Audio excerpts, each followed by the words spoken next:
მოგესალმებით საქართველოს მსოფლიოში მე ლაშა შამუგია ვარ და დღევანდელი ეპიზოდის სტუმარია ანა-მარია ჭედია, პრინსტონის უნივერსიტეტის კურსდამთავრებული და ჩემი ძალიან კარგი მეგობარი. დღევანდელი ეპიზოდი არის განსაკუთრებული, იმიტომ რომ ეს არის სეზონის ბოლო, მე-10 ეპიზოდი და ამავდროულად ჩვენ ვისაუბრებთ ინგლისურად, თუმცა მორბენალის ტრიქონის ფარგლებში შესაძლებელი იქნება ეპიზოდის ორივე ენაზე ყურება. Anna, thank you so much for being here. How are you? Just like if you want to introduce yourself. Yeah, thanks so much for having me. I'm doing well.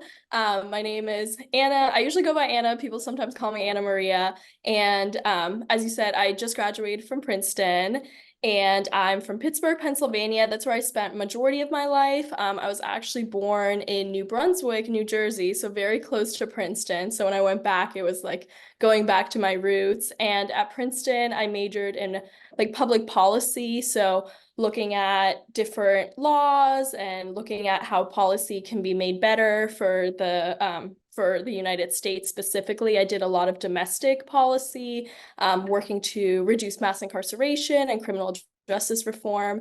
And my connection to Georgia is that both of my parents are from Georgia. And when I was born in New Jersey, I spent about 2 years there. And then I moved back to Georgia with my grandma until I was around 7. And then we moved back to the United States with my mom. So that's kind of like the background. I am fluent in Georgian and Russian as well. I think I just get a little bit insecure about my language skills, but I'm definitely trying to work on that. So No, I do have to say though that your Georgian is really good. yeah. Thank you. Thank you. That means a lot coming from someone who's actually spoken to me in it. It just like I get so like nervous and worked up, especially because like you're like a fluent, like you're like that's your native language. And for me, like at one point in my life, like Russian and Georgian were my native languages. Those were my first languages. And like obviously when I go home and like talk to my parents or talk to anyone in my extended family, like I always use Georgian or Russian and like it's fine, right? It comes right back. But I just always get so nervous. Like I'm like, oh, like what if I forget a vocabulary word or something like that? But I'm like trying to watch like some Georgian TV and like read some Georgian stuff so that like I never want to forget it, you know? Yeah, I totally feel you. Actually, I wanted to ask about like the sort of your journey, and if you don't mind sharing a little bit about your sort of Georgian-American journey. When did you move to the US? I mentioned you like mentioned that a little bit, but like if you want to go more into detail, talk about it. Yeah, so like I said, my mom was pregnant with me in 2001 and she's a physics professor. And at the time she was in Georgia and she was like working like internationally with physics. And so someone who was at Rutgers University was like, oh, like we would like you to come and like be a visiting professor, I think, for some extended period of time. And my mom was like, oh, I'm pregnant. Like I would need insurance. I would need someone to like make sure that the delivery goes well. And the professor was very nice. And he was like, oh, don't worry about it. Like we can get you insurance. We'll figure out the birth here. And so I can't remember how many months pregnant my mom was, but that was her first time in the States. So she came over in 2001, right before I was born, to teach at Rutgers. And so then in June of 2001, I was born and, you know, I had American citizenship, which is amazing, because my mom still at the time had Georgian citizenship. And so my mom came over with my grandma because my dad was still working in Georgia. So when I was born, like my grandma and my mom were taking care of me, but then my grandma also doesn't speak any English. And so once like I turned around 2, I think maybe a year and a half, 2, it was, at least that's how I remember it. It was getting too hard for my mom to like support like a child and B, her mom who doesn't speak any English because she was always worried that something would happen and that like her mom wouldn't be able to like call the ambulance and explain what's going on. And so she made a really difficult decision and kind of like sent me and my grandma back to Georgia. And so I lived with my grandma until I was around 7, I think. Definitely did like kindergarten and preschool and kindergarten in Georgia.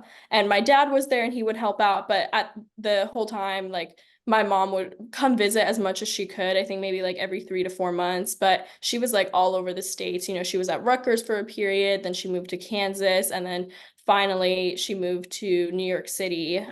She was working at NYU as a professor. And then when it was time for me to go renew my passport, because I was an American citizen, we went to the US Embassy, and I did not speak a lick of English because like my whole life I had just grown up speaking Georgian and Russian, and my grandma didn't speak English, so who was going to teach me English? It was just kind of basically like the English that I was learning in school. And so we went to the embassy, and the embassy tried to speak to me in English because, you know, like they're like, oh, US citizen, like she must speak English. And I did not speak a lick of English. And the embassy was like so mad. They were like, why doesn't she speak any English? Like, why is she a US citizen? Like, why don't you just get her like a Georgian passport? And my mom was like, well, that's fine. And she was like, well, I'm taking my baby to the States then. And so then I moved in with my mom in New York City. So I did first grade there. And this was like 2008 now. And the war broke out between Georgia and Russia. And we were supposed to go back, like permanently move back to Georgia. But what happened was that once the war broke out, I was a green card holder in Georgia. And so they called my mom, like the embassy called my mom, the US embassy, and was like, you can't bring a US citizen onto like war grounds. Like they won't let her through customs if you're planning on bringing her back. And my mom was like, well, I have no job anymore. Like, what am I supposed to do?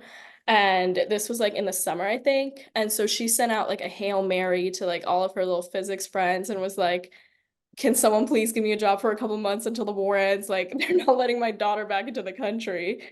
And someone, her professor from the University of Pittsburgh answered and was like, I think like there's like visiting professorship open. You can definitely stay for a couple months. And so that's how we ended up in Pittsburgh. And so I like went to school in Pittsburgh, and then the war ended.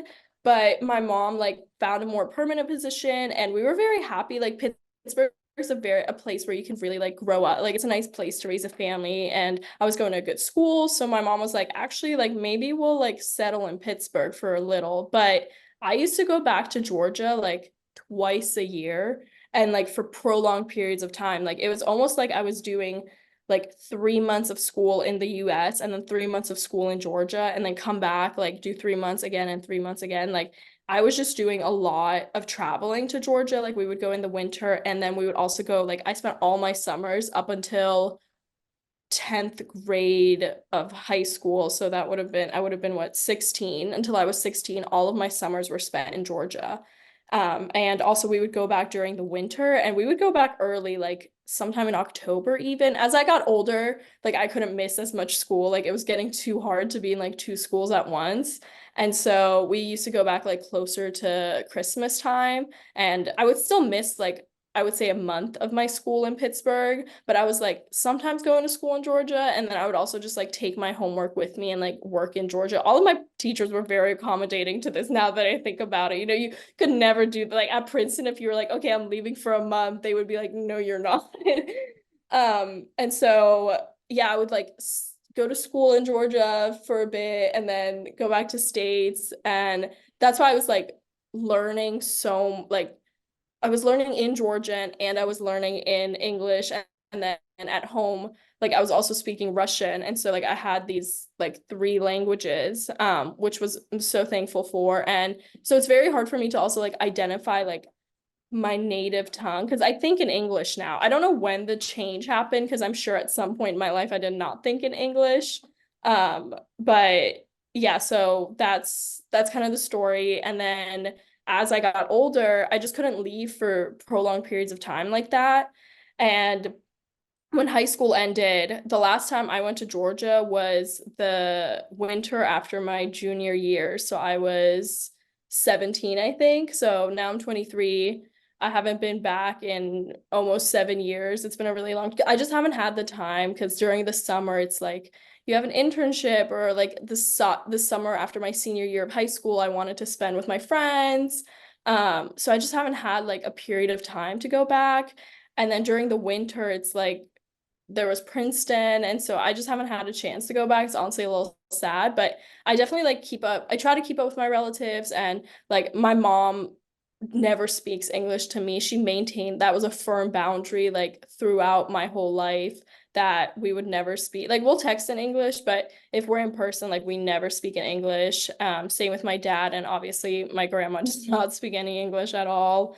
So that's kind of like the background, the long version.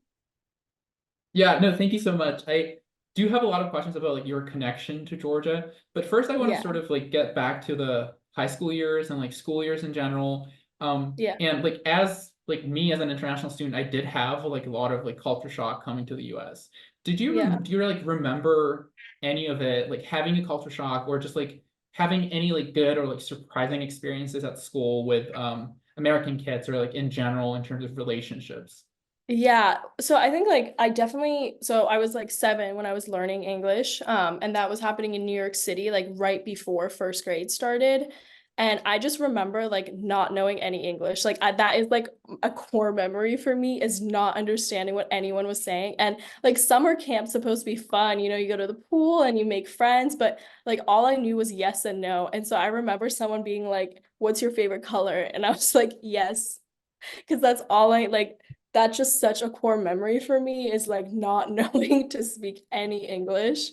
And then like I remember in first grade, like they were like, I caught on quickly because I was only 7, but I just remember like dog, like that was like the first word I learned, I swear. And I'm pretty sure my first word was in English anyways, but it was like I had no concept of the language at all. And like people would ask me like, if I like, I was always worried I'd get lost, and I would be like, I don't know how to speak any English. And so that was like a very, as a small child, like that has really stayed with me, that feeling of like when I didn't know anything or like know how to say anything. And then I mean also just like kind of in Georgia, you know, it's common courtesy that when you say hello, you like give 2 kisses on the cheek. Well, that's not common courtesy in the States, you know, learn that very quickly. And so that like those little types of changes, right? Like, oh, you greet someone by just waving and not like that intimate hello. And so there was definitely like those things to get over. And I think my mom was going through them at the same time I was, because when she came in like 2001, she also like she was telling me she had to take English lessons at like the university she was teaching at, because she also didn't speak any English, and like we had no ties to like American culture, you know, so it was very difficult to, because at home we still maintained like Georgian culture, but then whenever I would go to school I would have to be like, okay, now suddenly like I have to, you know, speak English and just wave and, you know, not do these other customs that I was used to. So that's something I remember very well. And then it was just this whole like every time I went back to Georgia, I'd have to like switch over and adapt to like different customs, or if like a friend was coming to visit who was Georgian, then I would have to adapt. But then like immediately when I go back to school, it would have to be different. So like definitely, even like though I was only 7, like that is such like a core memory for me, is learning English and like having to adapt to a culture. And prior to that, I don't remember much, honestly, but I would say that's one of my first memories. Yeah. Yeah, I can like certainly relate with like having to like switch on and off, and it's sort of like a process. I definitely don't have to do it as frequently.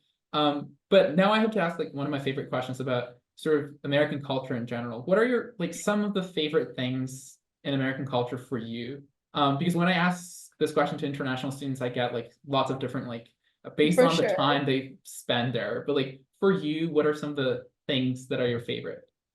Yeah, I think one of my favorites is this idea of like small talk, which I don't think really exists in Georgia, but I think like the social life around American culture is a bit different, because like if you go to a party, you're engaging in probably like 13 to 15 small talk conversations, and maybe you never like really go on to talk about anything deeper. You know, you're like, oh, how's the weather? How was traffic on the way over? And so small talk is just this idea of like you're just talking to talk and like having a good time, and you might never speak to the person again. But I love that type of socialization of like you just walk around, you kind of like do your rounds of the people and you like talk about like different things and that don't really have any like greater matter. You know, you're like, oh, it's been raining so much, or like listen to what I saw on my way over, and it just kind of like just for this idea of socialization. And I do love small talk, I will say it. Some people hate it, but I think it's just so fun. Or like when you go the other day, like I was outside and the neighbor came up to me and like that was just some fun small talk we had, you know, like I'm like, I don't even have her phone number, but that was lovely. We just talked about how like you can't, it's too hot to be outside. I think that I really enjoy. And I think with American culture, I found that they're a lot more like maybe like adaptive and welcoming, because whenever my mom when I stopped going away for the summers, I would have to kind of like stay a lot with my friends' families, and they were so like willing. They were like, oh yeah, she can just come live with us for a month, that's fine. And I just felt like I became part of so many families. Like I felt like they were so open to just kind of housing me, and like they were like, oh, you're our fifth daughter, or you're our second daughter, you're a fifth kid, you're our third daughter, you know. So like I felt very integrated into their families, and I felt like genuinely, because I don't have any siblings, I'm an only child, and that like was a bit difficult growing up as well, especially with like traveling to Georgia when I didn't have any friends, I didn't have anyone to play with. And so the fact that I can just kind of like like these families have welcomed me and been like, oh, like these are your sisters basically, has been really, really nice. And maybe it's the same in Georgia. I just never felt that way when I went back, but I feel like here they're just so open to like, you know, pull up a chair at the table and here's dinner. You know, that's those two things I would say are very important to me, and kind of that relationship of like your family isn't just the people who are like biologically related to you, but also people who have chosen to welcome you. I don't know if you like, you felt similar ways like at Princeton ever? Have you been like, oh, my friends' families are like so nice? Yeah, I've definitely felt that. And I feel like that really contributes to the fact that like, to me, like US has been like most welcoming as an international student in general. Because I've traveled to other places, but like I've never felt sort of as welcomed and kind of like within the community as in the US or in Princeton. So that definitely is like one of my favorite things about American culture in general too. Sort of to move back to the Georgian culture in general, how would you like describe, is there like any sort of like specific things that are like really your favorite, I guess, about Georgian culture? Or is there anything that you like miss in general? I've been thinking about that a lot because like I haven't been back in so long. And I think my family does a good job of like maintaining some of the customs. But I think one of the things I really enjoyed was the supra. I just miss that idea of like dinner being like hours long and you just chat, and like it doesn't matter how long it is and it's huge, and like you know, dinner is just such an important part of Georgian life, and like hosting is such an important part. And like when someone comes over, I don't know if you had this experience, but when I remember in Georgia, like anytime you go over to someone, they're like, here's tea, here's cookies, do you want anything else? And so just like that type of like prolonged dinners and toasts and just kind of social interaction is what I think is different from the US. Like I feel like here you go to dinner and dinner can be less than an hour, even if it's at a restaurant. And then boom, suddenly it's over and you're like, okay, good to see you. Like, see you next time. But like even when I go over to dinner to my family's house, like it's a 3-hour extravaganza, right? There's like meals and you talk and you chat and you do the little toasts. And my mom, like, we went out to dinner when I was graduating, and some of my friends were there, and she was like she was like toasting everywhere, and they're like, what is going on? But I think that's something I missed, is like dinner was such an event, and if there was just so much food. And obviously, like I really do miss the food. My mom tries to remake it, and my grandma, but some of the ingredients just aren't the same. But I think that's something I miss. And I also kind of miss like, I think I just feel a very certain tie to like Georgian culture, of like relationships. Like I feel like when I would walk around the streets in Georgia, like I kind of felt safer, maybe. I'm not sure why, but anytime I meet a Georgian, like when I met you and was like, oh my gosh, he's at Princeton, like, you know, it just feels like home for some reason to me. And I miss that type of like feeling that I get from being around Georgians. I don't know how to like directly describe it. I don't know if it's like a social aspect or if it's like just something personal to me, but I miss like the relationship that everybody kind of has with each other in the country. You know, it's like you know that the person passing you on the street is also Georgian and has like similar ideas of the country, you know? Yeah, I certainly feel you. Like to me, it's usually sort of like there's like different sense of connectedness like when I'm in Georgia. And that like recently all the like Georgia has been on Euros and like it has been a big thing. Yes. And like that's like one of the sort of like examples to me where that like spirit, Georgian spirit is really visible and kind of like vivid and vibrant. And that like I really enjoy that part. So I like completely agree with that. Yeah, I totally agree. I Like a sense of pride. yeah, certainly. I wanted to ask about so I get that a lot, like Georgia the state and Georgia the country. But Yeah. generally speaking, like maybe in like middle school or high school, and then we're gonna talk about Princeton, how is sort of the attitude? Like do you think like American people know Georgia? Maybe they don't, or like how do they sort of think about it? Yeah, I think like in middle and high school, it was way different. Like I felt like I was carrying like all of Georgia on my back, like trying to educate people about it, specifically in Pittsburgh. Because I remember like one time you had to like get these forms signed whenever you left for like a prolonged period of time, especially in middle school. And so I would always have to like get permission from my teachers to go. And I remember one time my math teacher was like, "Oh, have fun down south." I said down south. Georgia's like really kind of like on the same like axes. What is that? Latitude on latitude? Latitude, yeah. Yeah. And I was like, no, different Georgia. And so I think in middle and high school specifically, like I worked very hard to kind of educate people. I had like a whole spiel. I was like, oh, from Georgia, below Russia, and borders Turkey and the Black Sea.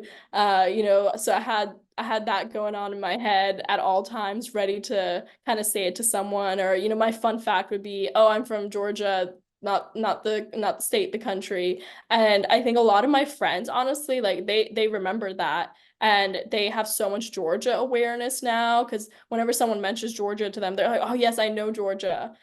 Um, but I think in middle and high school, people had not heard of it, honestly, ever. And I don't ever remember learning about it. I think Princeton's different. People had heard of Georgia. People are also international students, or especially people within my department. Some of them who studied international politics knew about Georgia. And then I remember, have you taken international organizations with Freeland?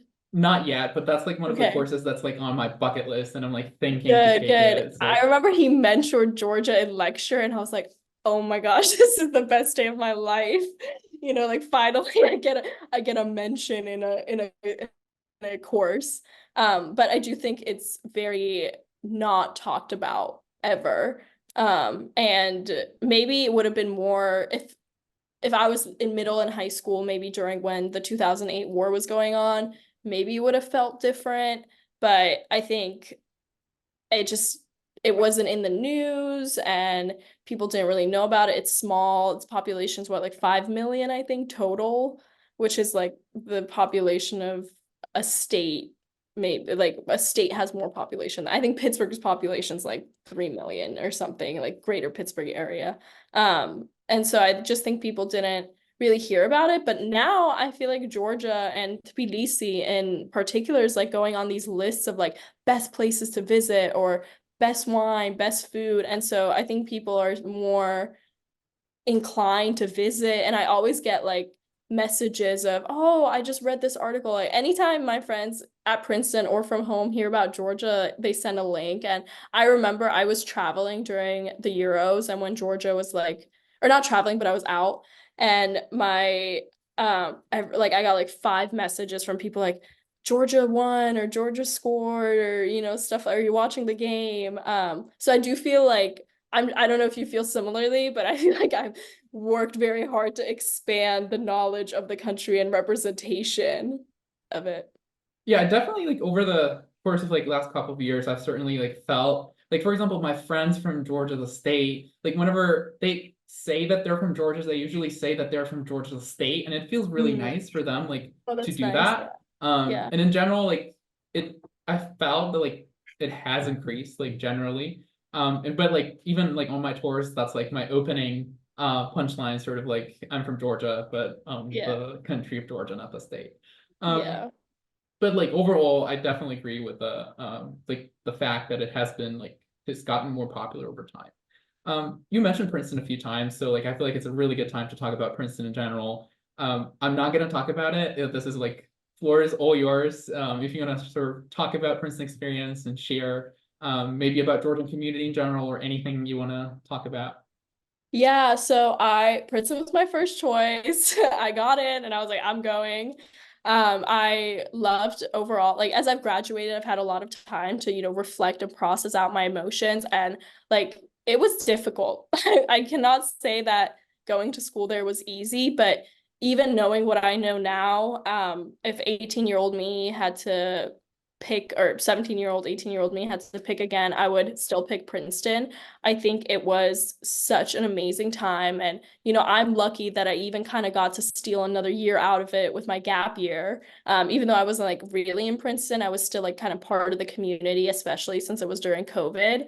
But I loved it there. I really did. I think I made so many important like friendships and so many connections, and just like I remember even now, like I think about how much I've like lost now that I've graduated, because there are days where like my only conversation is like small talk with the neighbor, but at Princeton, I would walk around campus, and I like that it was smaller, because on a walk, like there was a chance I could see anywhere between like 5 to 10 people I knew and kind of just like chat with them if I wanted to. And I'm an extrovert, and so that type of socialization to me. And I just loved the culture there of, everyone was determined to do well and very driven, but like I would get so much help from my peers, and just that collaborative teamwork effort was amazing. And I remember during one of my finals, I was really struggling with a paper, and my friend came like he was like, I will help you out. And he came downstairs, he had a notebook in hand and a pencil, and he said, okay, like describe what you're thinking. And I described what I was thinking, and he took notes, and then he like showed me the notebook and was like, okay, this is how I see the flow of your paper, And so I think people were willing to be very helpful, and just the environment was just very collaborative. And like, don't get me wrong, people want to do their best, but it did not come at the price of like putting someone else down.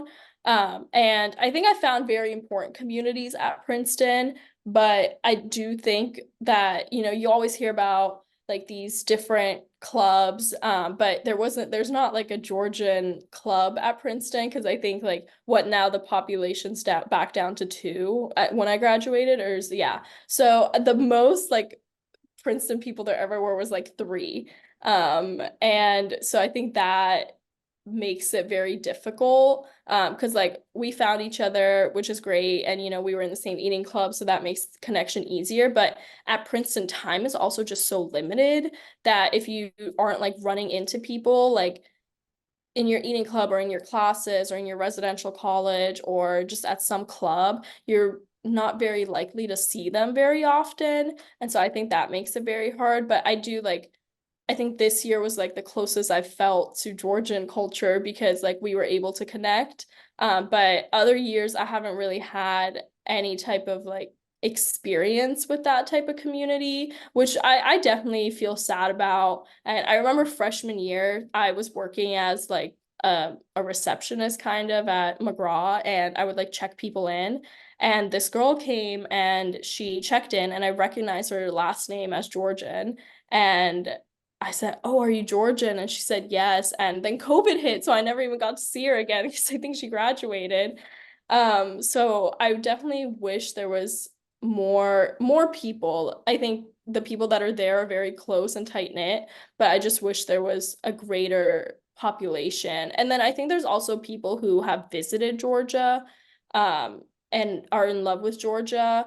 And so I think, but even with people like that, I just don't feel the same type of like connection as I do with people who are, from Georgia. And even me, sometimes I feel like an imposter claiming to be Georgian because like I have a US passport and I like was born in the States and like English is my native tongue now, or native language. And so I always like struggle with, because it's like, oh, I'm Georgian, but I'm not really Georgian. I did spend a lot of time there and I do speak the language, but so I think I worry about that a lot too. Yeah, What I feel has like like, yeah, what do you feel? Do you feel like similar?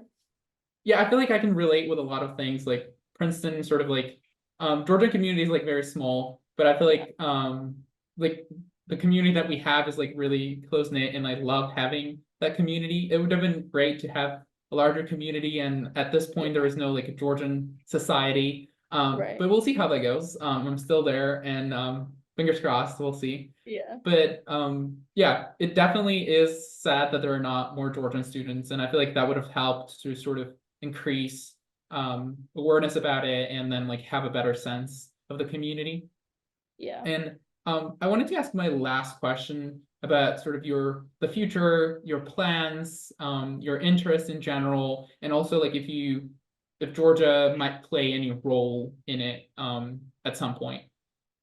Yeah, I think my relationship with Georgia has been just so fraught over the years because, I lived there at first, and then when I came to the United States, starting in or I guess first grade, I would say I like wasn't very American, but then starting in second grade, I was spending more time with my American friends and just spending more time in the States. I would say that I became more like Georgian American. And I remember when every year that I would go back, my relatives would be like, are you Georgian or are you American? Which is it? You have to pick one. And so I would always just get this like terrible feeling inside of my chest because it was just so difficult to pick one. And also it was hard, it was getting harder and harder as I grew up because I didn't really have a choice to go back to Georgia. Like it was just like winter and summer we go back to Georgia. Like that was the itinerary. And I didn't get to make any, like I had friends in Georgia when I was, under the age of 7, but I didn't really get to make any friends as I grew older. And so a lot of my summers were spent like me spending time with my family, which I'm very grateful for, or me just like doing stuff alone. And so I grew like around high school or end of middle school, start of high school, I grew to like dislike going to Georgia. And so at that point, I had like this period of time where I almost tried to like erase that part of my identity. And like I wouldn't pick up the phone in public because, I'd have to talk in Georgian on the phone. And I wouldn't, like some of my friends, even to this day that I meet are like, oh, I didn't even know you were Georgian, so I didn't even talk that much about it. Just because it made me so upset that I would have to leave for the whole summer and leave my friends and have no friends in Georgia and have nothing to do there. But I think that's one of the biggest regrets of my life was shutting that part off and not engaging more with it. I think my mom did a really good job of definitely trying to keep that part alive in me. And, there was a small flame at all times. And then as high school progressed, I would say the flame grew bigger and I wanted to identify more with that part of me, but it just got harder because now I couldn't go back and I couldn't like, even if I do go back or when I go back, I think it's going to be hard for me because like I don't really know anyone there. And I always say I don't want to go back alone. Like I'm not ready to go back alone because I think it's just been such like a difficult journey for me to come to the point of like I don't need to pick one, I can be both. And now I have a lot of pride around it. And like I said, I'm trying to engage in a lot of Georgian media.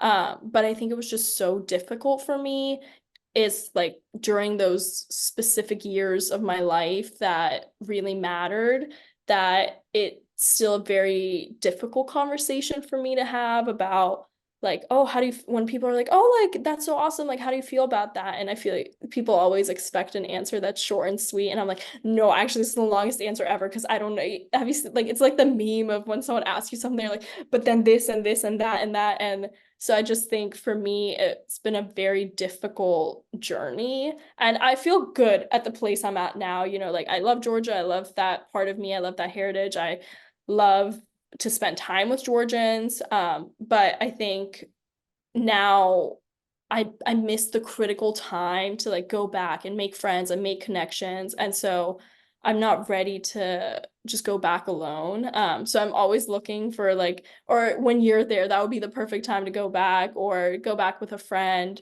But I also just like get so nervous because I'm like, oh, what if like they think I'm an imposter? Like it just feels like I'm an imposter in both places. Like I'm an imposter in Georgia because I'm actually American, but I'm also an imposter in America because I'm not actually American. So I think that has been a lot of like push and pull within like my own life. And like I said, I've gotten to a better place and I do want to go visit. And I think about my future often in terms of, you know, if I have a family, you know, what will happen? Like if my partner doesn't speak Georgian, where all children speak Georgian, am I gonna have to bear that burden alone?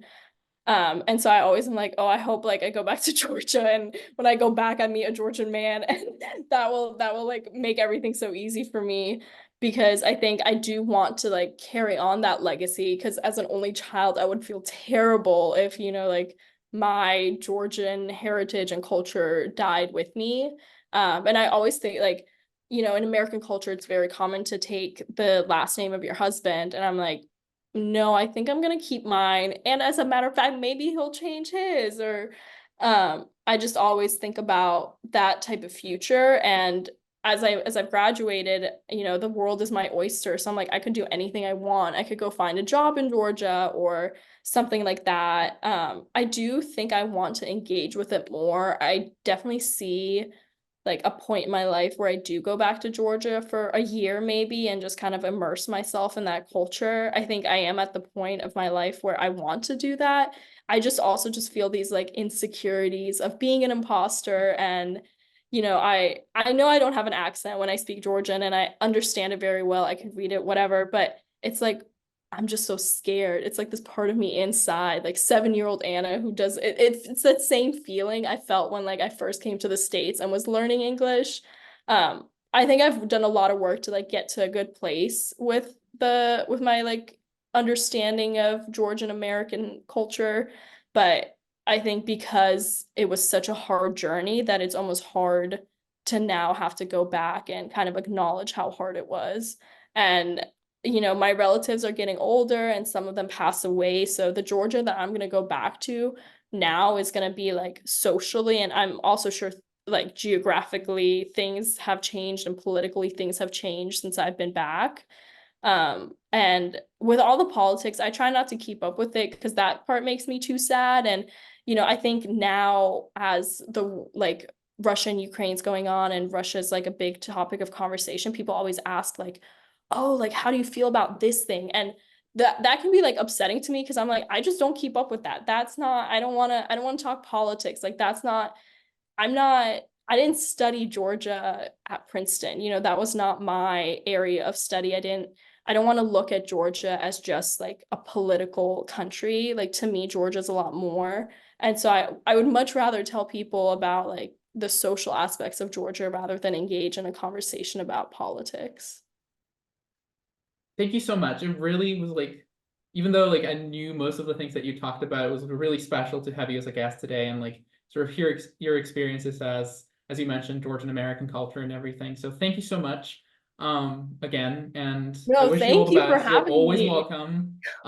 We've talked about that. So one time we're gonna definitely like meet up in Georgia, I really hope. So thank you Yeah, so me too. much, And like Anna. the when like we went to dinner with you and your mom, like that was just such a lovely time for me. You know, like that's what I miss about it.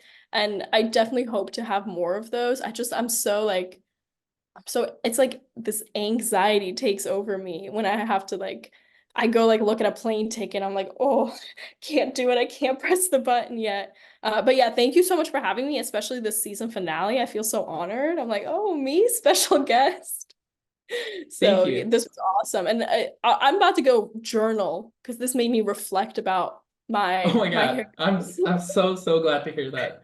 Thank you so much once again. And for the rest of the audience, we're gonna meet with the next season.